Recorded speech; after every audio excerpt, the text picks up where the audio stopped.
Hello Internet, this is the first video about my home country, Denmark. I would have started with an introduction, but for peculiar reasons I will not do that, so that will be the next video.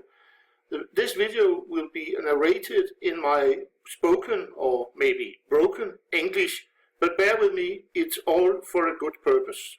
This first video will be about my hometown, Brøndby, indicated by the yellow triangle on the east coast of Zealand. Denmark is a small country in the northern part of Europe, only about 44,000 square kilometers, but there's a lot of history in Denmark. It has been a kingdom for more than 1,000 years, but I'll get back to that in later videos. Now on to Brøndby. Brøndby is a suburb situated about 7 miles from the center of Copenhagen as the crow flows, or 10 miles by road. The area of the suburb is only 20 square kilometers and the population is 35,000. The town arms shows a well, indicated that Brønd in Brøndby actually means well, and the 2 stars indicates the 2 parishes that the community consists of. This is the town hall. It looks small, but it's actually rather big. But it's only a 1-story building, but it takes up quite a lot of space anyway. It's very close to where I live. And this is our mayor in his official dress. I have known Kent, as he's called, since we were kids, as we grew up on the same street. I got to boast a little about Kent. He is the only Dane who has completed all 6 major marathons. And the medal to the left, to the right, shows that. Besides marathon, he also have taken part in quite a lot of Ironman competitions. But enough of Kent. This is Brøndby, the borders of the suburb. The yellow pin indicates where I live, which is quite in the center of the area. The little light blue pen is where my son lives, and in the upper right corner is a pink pen. It's where my daughter lives. So you can see we haven't moved far from each other. And very soon my daughter will be moving even closer to Tim and I. As you can see, there's a lot of housing in the area, which there must be with 35,000 people on such a small space. But there's still room for very many green areas where we can entertain ourselves on our days off. And we even have a small, very small forest. The town consists of several different areas of living. This is a residential area with small houses, or some of them are not that small, but houses for one family. While we here is down at the area close to the beach, we have some rather high or tall buildings, about 15 stories, 16 stories tall. And as you can see, they are painted in different colors, which should be to make it easier for children to find out where they live, if they have been away.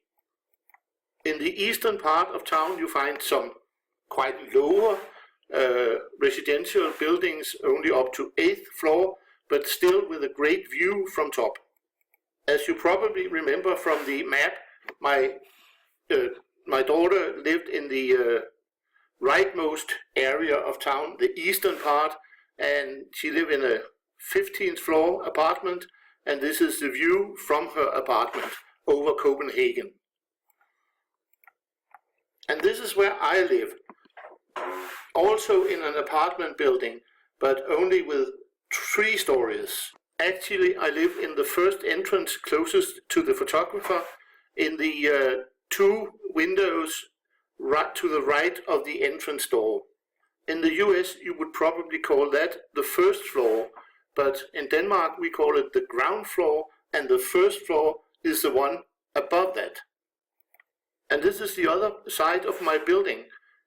The rightmost balcony, the rightmost lower balcony, is mine, and it's very nice in the afternoon when the sun is setting. You can sit out there and enjoy it.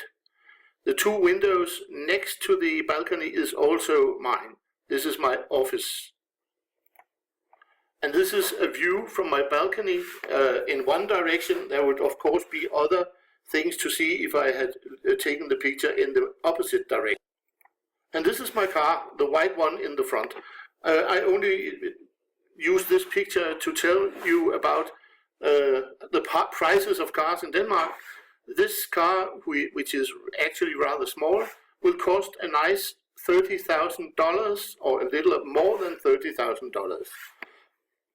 Besides from that, it runs on diesel, which is cheaper in Denmark than gasoline for some reason, while my experiences from the US is that diesel is much more expensive than gasoline. And there are 3 churches in our community. This is one of them. It's the newest one. It's built only about 30 years ago in the part of town called Brøndby. As you may be able to see in the tower, it's equipped with a 48-bell carillon, with the largest bell weighing a little more than a metric ton. The bells can be played either manually or electronically. Electronic is the most used, but on different occasions there will be concerts on the carillon. And this is one of the old parish churches in Brøndby Øster, the easternmost part of the community. It's taken in winter, and this is the first picture in a series of pictures all taken in winter. And this is my local parish church on a winter's day. The picture is actually taken from the doorstep of the house I used to live in until I sold it and moved into an apartment, as I thought the cleaning task was too big for a single guy. So now I live in a 1/3 the size apartment, and that's more to my liking. The picture is actually taken on the 31st of December, and I consider it very, very nice. Look at the sky, the color of the sky, the trees, and of course the snow. It's actually what we in Denmark would call a postcard motive. And this is an old windmill, also in my own part of town. It is no longer a working windmill. Of course, it is used as show-off, and the buildings on the back of the windmill is now used as a care center for old people. More winter, this time a lake near the beach. On a winter's day, everything is frozen and the sun is on its highest this is about noon, taken about noon.